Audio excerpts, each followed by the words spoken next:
పూరా లోకల్. ప్రధానంగా నరేంద్ర మోడీ మూడోసారి ఎన్నికైన తర్వాత రాజ్యాంగ ఉల్లంఘనలు అద్దుమీరి పెరిగిపోతూ ఉన్నాయి, విచ్చలవిడిగా సాగుతూ ఉన్నాయి. ఆయన ప్రతిపక్షాలు లేని ప్రజాస్వామ్యం కోరుకుంటున్నాడు. ప్రజాస్వామ్యం అంటేనే అధికార పక్షం, ప్రతిపక్షం, ప్రభుత్వం, ప్రధాన ప్రతిపక్షం, ప్రతిపక్షం ఇట్లా ఉంటాయి. కానీ ఆయన ఏంటంటే ఒక ఫ్యూడలిజం థింకింగ్, మరి ఆయన ఒక నియంతృత్వ పోకడలతో ఆయన ఆలోచన విధానం కొనసాగుతున్నది. అందుకని ఈ మధ్య మనం చూస్తూ ఉన్నాం ఆయన ఎఫర్ట్స్ అంతా కూడా ఉత్తరాది రాష్ట్రాలకేమో పెద్దపీట వేస్తున్నాడు, దక్షిణాది రాష్ట్రాలపైనేమో శీతకన్ను వేస్తున్నాడు, చిన్న చూపు చూస్తున్నాడు, నిర్లక్ష్యంగా వివరిస్తున్నాడు. ప్రతి విషయంలోనే జరుగుతుంది. బీజేపీ పాలిత రాష్ట్రాలకేమో నిధులు ఎక్కువ ఇస్తున్నాడు, బీజేపీ ఏతర అంటే ప్రతిపక్షాలు పాలించేటువంటి రాష్ట్రాలకేమో నిధులు తక్కువ ఇస్తున్నాడు. అంటే అక్కడనే ఒక రకమైనటువంటి కక్ష సాధింపు అనేది కనపడతా ఉంది. ఈ మధ్య పరిణామాలు చూస్తూ ఉంటే పాకిస్తాను మన దేశాని మధ్య జరిగిన యుద్ధం తర్వాత, యుద్ధం జరుగుతున్న సందర్భంలో పాకిస్తాన్తో చర్చ జరిపాడు. కానీ కగార్ ఆపరేషన్ ఛత్తీస్గఢ్ దండకారణ్యం, ములుగు, ఆ కర్రెగుట్టల కాడ జరిగినటువంటి దానికి సంబంధించిన విషయాల్లో శాంతి శక్తులకు సిద్ధమని మావోయిస్టులు ప్రకటించిన ఆయన మరి అమిత్ షా కానీ మోడీ కానీ పూర్తిగా మావోయిస్టుల అంతం 2026 నాటికి మార్చి వరకు వాళ్ళు అసలు ఉండకూడదని, ఇంకా ఆ తర్వాత కమ్యూనిస్టుల మీద పడతారు, ఇంకా ప్రశ్నించే గొంతుక మీద పడతారు. ఇప్పటికీ ప్రశ్నించే గొంతుక మీద పడ్డారు. ప్రొఫెసర్ సాయిబాబా మీద ఆయన మీద కేసు పెడితే పాపం 90% వికలాంగుడు, ఢిల్లీ యూనివర్సిటీ ప్రొఫెసర్గా పనిచేసిన ఆయన నిర్దోషిగా సుప్రీంకోర్టు తీర్పిచ్చింది. అయితే ఏం చేయాలి మరి? ఎవరి మీద కేసు పెట్టాలి? మోడీ మీదనే పెట్టాలి. కేసు పెట్టించినప్పుడు ఆయన, ఎందుకంటే ఆయన ప్రశ్నించే గొంతుకలు. ఇప్పుడు వారారావు అయితే బాంబేలో ఉంటున్నాడు, ఆయన హైదరాబాద్కి రావడానికి లేదు, ఆంక్షలు ఉన్నాయి అక్కడ. రాజద్రోహం కేసు పెట్టబడ్డది, కోరేగాం కుట్ర కేసు ఆయన మీద మోపబడ్డది. ఇలాంటి అన్ని సన్నివేశాలు ఓ రకంగా ప్రజాస్వామ్యం మీద మరి దాడి చేస్తున్నటువంటి పరిస్థితి కనపడతాం. అందువల్ల సిపిఐ సేవ్ డెమోక్రసీ అంటే ప్రజాస్వామ్యాన్ని పరీక్షించుకోవాలా. ప్రజాస్వామ్యం ఉంటేనే ప్రజలకు కొంత న్యాయం జరుగుతుంది. ప్రజాస్వామ్యం పోతే ఇక మళ్ళీ వెనుకటి రాచరిక వ్యవస్థ వస్తుంది, లేదా నియంత్రిత రాజ్యాలు వస్తాయి. కాబట్టి ఈ నియంతృత్వం వల్ల కొద్దిమంది సంపద వెళ్ళిపోతే మరి కొంతమందికి వాళ్ళకు బానిసలుగా ఉండే బతుకు మళ్ళా గతకాలపు వస్తుంది. అందుకనే దానికి కమ్యూనిస్టులు పార్టీలు బాగా సీరియస్గా ఆలోచన చేస్తూ ఉన్నాయి. ఇప్పటికీ ఇవాళ ఉన్నటువంటి పరంగా వామపక్ష భావజాలం అనేది ఎవడంతా చేయలేడు. మార్క్సిజం లెనినిజం అనేది ఇది ఏదో ఇక్కడ భారతదేశం వరకు ఉన్న సిద్ధాంతం కాదు. ఇది ప్రపంచవ్యాప్తంగా అనేక దేశాల్లో ఈ పార్టీలో ఈ సిద్ధాంతం ఉన్నది. అయితే ప్రభుత్వాలు కూడా ఉన్నాయి. ప్రభుత్వాలు కూడా చాలా పెద్ద జనాభా ఉన్న చైనాలోనే కమ్యూనిస్ట్ పార్టీ ప్రభుత్వం, ప్రపంచంలో పెద్ద జనాభా అదే, సెకండ్ జనాభా మనది. కాబట్టి చాలా ఉన్నాయి. కానీ ఇప్పుడు అంతం చేయలేడు, ఎన్కౌంటర్ చేయలేడు, అసాధ్యమని మాత్రమే చెప్పదలుచుకుంటాం. ఇంకో కుట్ర ఏంటంటే మళ్ళీ నెక్స్ట్ కూడా ఎలక్షన్ల కొరకు ఇప్పటి నుంచి ప్లాన్ చేసుకుంటాం. ఈ జనగణమన, ఈ కుల గణ చేపట్టాలన్నా కూడా తెలంగాణ ప్రాంతంలో రేవంత్ రెడ్డి గారు ధైర్యం చేసి ఆయన చేపట్టాడు. దీన్ని ఇప్పుడు నమూనాగా చేయండి అని చెప్పి కూడా కేంద్ర ప్రభుత్వం దృష్టికి తీసుకెళ్ళారు. అయినా కేంద్రం ఇప్పటికీ మినిమేషన్ లెక్కలు పెడుతూ ఉన్నది. కానీ ఏదైనా డిలిమిటేషన్ అంటే ఈ పార్లమెంటు అసెంబ్లీల పునర్విభజన జరగబోతూ ఉంది. మార్పులు చేర్పులు కాన్స్టిట్యూన్సీలకు. దానిలో ఏమవుతుందంటే మరి జనాభా లెక్కలే చూసుకుంటే కుటుంబ నియంత్రణను బాగా దక్షిణ రాష్ట్రాలు అమలుపరిచాయి, ఆ ఉత్తర రాష్ట్రాల్లో అమలు పరచలేదు. సరే, ఏది కారణమైనా మనం ఇప్పుడు దాని మీద విమర్శ కాదు. చెప్పదలుచుకుందంటే గతంలో కూడా ఇట్లా దీన్ని డిలిమిటేషన్లో ఇక్కడ తగ్గించాలనే ప్రయత్నం జరిగినా గత కాంగ్రెస్ ప్రభుత్వం యూపీఏ ప్రభుత్వంలోనే 20 సంవత్సరాలు దానికి ఎక్స్టెన్షన్ ఇచ్చేసి దానికి పెండింగ్ పెట్టారు. ఆ తర్వాత ఇప్పుడు మళ్ళీ తంతు మొదలైంది. ఏదైనా దక్షిణాది రాష్ట్రాల సీట్లు తగ్గితే ఉత్తరాది రాష్ట్రాల సీట్లు పెరిగితే ఇంకా ఆడిందే ఆట పాడిందే పాట మాకు ఎదురుండదు అనే ఒక కుట్రపూరితంగా ప్రజాస్వామ్యాన్ని కూని చేసే లక్ష్యంగా ఇక నియంత్రిత విధానాలకి అద్దం పట్టే పద్ధతులలో మనువాద సిద్ధాంతాన్ని అమలుపరిచే దృక్పథంతో సంఘ పరివార శక్తుల ఆడిందే ఆటగా వాళ్ళ ఎజెండాను ఆర్ఎస్ఎస్ ఎజెండాను సంఘ పరివార శక్తుల ఎజెండాను ఇలా మోడీ అమలు చేస్తూ ఉన్నారు. అందుకని మేము తీవ్రంగా వ్యతిరేకిస్తున్నాం, ఖండిస్తున్నాం. దక్షిణాది రాష్ట్రాలకు అన్యాయం జరిగితే మాత్రం సహించేది లేదు.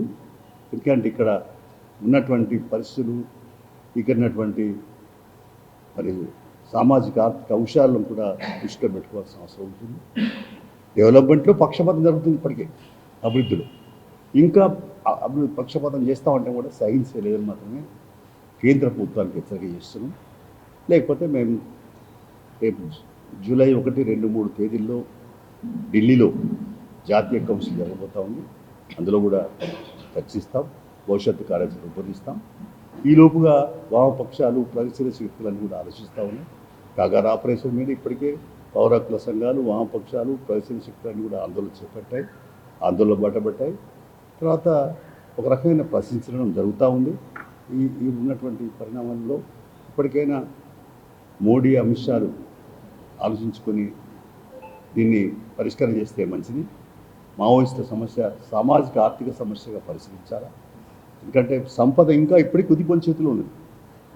అందరికీ అందాలనే ఆరాటం, అందరికీ అందడానికి, అందరి కొరకే ప్రజల ఆర్థికంగా చిక్కిపోయినటువంటి బడుగు బలహీన వర్గాల బడుగు జీవుల కొరకి లేదా సామాజిక న్యాయం కొరకే ఈ పోరాటం. అందుకని దాన్ని అట్లా శాంతిభద్ర సమస్య చూస్తే పరిష్కారం చేయగలరు ఎవడు. అణచివేతలు ఉంటాయి కదా, దొరలు వెంకట కట్టిన జమీందార్ జామీదార్ రాజుల వ్యవస్థలో అణచివేతలే. మళ్ళీ అణచివేస్తామంటే ఇది ప్రజాస్వామ్యం ఎట్లయితుంది? అందుకనే అట్లాంటి నియంతృత్వ పరిపాలన అంతానికే కమ్యూనిస్టులు కంకణబద్దులై పనిచేస్తూ ఉన్నారని చెప్పి తెలియపరుస్తూ ఉన్నాను. ఇక రాష్ట్ర అంశాలకు సంబంధించినటువంటి విషయాలు చూస్తే ఇప్పటికీ దాదాపుగా సంవత్సరం 4-5 నెలలు అవుతూ ఉంది. దాదాపు సంవత్సరం దగ్గర వస్తుంది. స్థానిక సంస్థల ఎన్నికలు జరగనందువల్ల 73, 74 రాజ్యాంగ సభ ఏం చెప్తా ఉంది? విధిగా అంటే ఖచ్చితంగా ఆ టర్మ్ కాలేకపోతే ఎన్నికలు జరపాలి. సరే, ఇక్కడ తెలంగాణ రాష్ట్రానికి ఒక సమస్య వచ్చింది. ఏంటంటే డిసెంబర్లో అసెంబ్లీ ఎన్నికలు జరిగినాయి, ఫిబ్రవరిలో లోకల్ బాడీస్కి వచ్చినాయి. అయితే కొంత టైం కావాలని తీసుకున్నా. కానీ ఇప్పుడు 73, 74 రాజ్యాంగ సభను తీసుకొచ్చింది ఎవరు? కీర్తిశేషుడు రాజీవ్ గాంధీ గారు. రాజీవ్ గాంధీ గారు ఎందుకు తీసుకొచ్చాడు? అప్పుడు కేంద్రం నుంచి రాష్ట్రానికి ఎన్ని డబ్బులు పంపినా ఆ డబ్బులు కింది గ్రామాలకు అందట్లేదు. పైసా నేరుగా డైరెక్ట్గా గ్రామ పంచాయతీలకు పంపుతాం. అందువల్ల గ్రామ పంచాయతీ ఎన్నికలు 10 ఏళ్ళు 8 ఏళ్ళు కూడా జరపకుండా సందర్భాలు ఉన్నాయి. అలా కాదు, అసెంబ్లీకి పార్లమెంట్కి ఎట్లయితే 5 సంవత్సరాలు ఉన్నాయో ఈ లోకల్ బాడీస్కు స్థానిక సంస్థలకు మున్సిపాలిటీ అట్లా జరగాలి అని ఆయన రాజ్యాంగం సవరణ చేశాడు. ఆ సవరణ ఏమైంది? ఇవల్ల సవరణ ప్రకారం చూస్తే ఒక కేరళ రాష్ట్రంలో కూడా అమలవుతుంది. కమ్యూనిస్టు ప్రభుత్వం ఉన్న దగ్గర ఆడ మరి ఈ మున్సిపాలిటీస్కు 18 నిమిషాలు ట్రాన్స్ఫర్ చేశారు, పంచాయతీరాజ్కు సంబంధించిన వాటికి 29 నిమిషాలు ట్రాన్స్ఫర్ చేశారు. అంటే వాళ్ళకు మొత్తం నిధులు అసెంబ్లీ నుంచే వాళ్ళకు పోతాయి. మళ్ళీ ఇక్కడ ఎమ్మెల్యేల పెత్తనము లేకుంటే పార్లమెంటు వీళ్ళంతా కాదు. వాళ్ళు వాళ్ళ పరిధిలో విద్య, వైద్యము, పశువర్ధకము, వ్యవసాయం అన్ని అంశాలపైన వాళ్ళు లోకల్ బాడీసే ప్లాన్ ఆఫ్ యాక్షన్ చేసుకుంటాయి. పరిశుభ్రత, పచ్చదనం ఇవన్నీ చేసుకుంటాయి. అట్లా ఉంది. కేరళ జరుగుతుంది. ఇప్పుడు కేరళ జిల్లా పరిషత్లకి లేదా బ్లాక్లు ఉన్నాయి, మండలాలు లేవు, ఆడికి ఎమ్మెల్యేలు అటెండ్ గారు, మంత్రులు గారు, వాళ్ళే సుపరిపాలన, స్థానిక పరిపాలన ఆ రకమైన పద్ధతులలో వాళ్ళు అమలు చేసుకుంటా ఉన్నారు. రేవంత్ రెడ్డి గారి యువకుడుగా, ఉత్సాహవంతుడుగా ప్రతిసారి రాహుల్ గాంధీ అక్కడ ఎంపీగా మొన్నదాకా ఉన్నాడు, ఇప్పుడు ప్రియాంక గాంధీ ఉన్నది కాబట్టి పోయి వస్తున్నారు. అక్కడైనా చూసుకొనైనా తెలుసుకొనైనా ఇక్కడ తెలంగాణలో అమలు పరిస్తే మంచిదని చెప్పి ఇతో చెప్తా ఉన్నాం. ఇలా క్యాబినెట్ సమావేశం ఉందని చెప్తా ఉన్నారు. ఏదైనా స్థానిక సంస్థలకు ఇంకా జాప్యం చేయకుండా ఆలస్యం చేయకుండా ఈ స్థానిక సంస్థలకు ఎన్నికలకు ప్రభుత్వం తప్పనిసరిగా మరి ప్రకటన చేసి ఎన్నికలు నిర్వహించాలని సిపిఐ కోరుతుంది, విజ్ఞప్తి చేస్తున్నారు. అలాగే నిధులు కూడా విడుదల చేయాలని కోరుతున్నారు. ఇప్పటిదాకా పెండింగ్లు ఉన్నాయి. మాజీ తాజా సర్పంచులకు సంబంధించిన బిల్స్ పెండింగ్లు ఉన్నాయి, లేక గ్రామ పంచాయతీలకు సంబంధించినటువంటి లావాదేవీలు వాళ్ళ కనీస రోజువారీ ఖర్చులకు కూడా ఫ్రీజ్ ఉన్నది. ఫ్రీజ్ ఉన్నందువల్ల వాళ్ళు జమ చేసిన డబ్బులు కూడా దానిలో జమ అయితే ట్రెజరీలో జమ అయితే డ్రా చేస్తానికి లేదు, డ్రా చేసిన క్లియర్ చేసుకోవాలి. ఇట్లాంటి నిబంధనలు ఉన్నాయి. కాబట్టి స్థానిక సంస్థలకు వాటి అధికారాలు, వాటికి హక్కులు, వాటికి రాజీవ్ గాంధీ ఏదైతే ఇప్పుడు ఇవాళ ఇందిరమ్మ రాజ్యం అని చెప్తా ఉన్నారో రేవంత్ రెడ్డి గారు, ఆ సోనియా గాంధీ గారి భర్తే తెచ్చినాడు. కాబట్టి అది అమలు చేస్తే మంచిదని మేము ప్రభుత్వం దృష్టికి తీసుకొస్తున్నాం, అమలు చేయమని కోరుతా ఉన్నాం. మేము ముఖ్యమంత్రి గారిని కలిసినప్పుడు సందర్భంలో కూడా తప్పనిసరిగా ఈ అంశాన్ని ప్రస్తావన చేస్తాం. స్థానిక సంస్థల ఎన్నికలు తక్షణమే జరపడానికి చర్యలు చేపట్టాలని మేము విజ్ఞప్తి చేస్తున్నాం. తర్వాత ఇంకా జనరల్ విషయాలకు సంబంధించి ఈ ప్రభుత్వం కూడా సాగునీటి ప్రాజెక్టుల మీద ప్రధానంగా దృష్టి పెట్టాలి. తెలంగాణ వచ్చింది నిధులు అంటే మన నిధులు మళ్లించబడుతున్నాయి. నేనే అసెంబ్లీలో ప్రశ్న ఇచ్చినప్పుడు ఆ ప్రశ్న మీదనే ప్రొఫెసర్ జయశంకర్ గారు సిద్దిపేట ఉద్యోగ గర్జనలు చెప్పాడు. చాడా వెంకరెడ్డి ప్రశ్నకు సమాధానం దొరకలేదు అంటే డబ్బులు మళ్లించబడ్డాయి అని అప్పుడు తెలుసు. అందుకని ఇవాళ కూడా ఉన్న పరంగా దీనికి సంబంధించి నిధుల విషయంలో కూడా లోకల్ బాడీస్కి వాళ్ళకి ఏదైతే జీతభత్యాలకు వీటికి అన్నిటికీ ఎలాంటి ఆంక్షలు లేకుండా చేయాలని, చిరుద్యోగులకు మాత్రం మరి తప్పనిసరిగా వారిని ప్రభుత్వం ఆదుకోవాలని, ఉద్యోగ నియామకాలు ఇప్పటికీ చేపట్టారు, సంతోషం. ఇంకా దాన్ని స్పీడప్ చేసి యువ వికాస్ ఇవన్నీ చేస్తున్నారు. దానిలో కూడా పారదర్శకత ఉండాలని కోరుతున్నాం. ఇందిరమ్మ ఇళ్లల్లో కూడా పారదర్శకత ఉండాలి. కొంతమంది రాజకీయ నాయకుల ప్రమేయంతో లేక ఎమ్మెల్యేలు లేకుంటే వాళ్ళ ఇష్టాలపైన కాకుండా అర్హత ప్రాతిపదికగా ఎలిజిబిలిటీ ఏంటిది, అర్హత లేనివానికి, అసలు గుడిసెలు ఉండడానికి లేదా ఇల్లు లేకపోతే ఇబ్బందులు పడుతున్నవానికి, అలాంటి వాళ్ళకి ఫస్ట్ ప్రయారిటీ ఇవ్వాలి. ఇందిరమ్మ ఇల్లు అందరికీ అందే పరిస్థితి, దాని కాస్టు, దాని విషయాలన్నీ కూడా ప్రభుత్వం ఆలోచన చేసి అందరికీ ఈ ఇందిరమ్మ కమిటీలన్నీ ఇవన్నీ వేసి కొంచెం రకరకాల చిక్కులు ఉన్నాయి. వీటికి సంబంధించిన విషయంలో ప్రభుత్వం జాగ్రత్త పడుతుందని ఈరోజు మంత్రివర్గం కూడా చర్చించైనా కూడా దీనికి ఒక మంచి పరిష్కారం యువ వికాస్కు, ఇందిరమ్మ ఇళ్లకు పరిష్కారం చేపట్టాలని సిపిఐ విజ్ఞప్తి చేస్తున్నారు.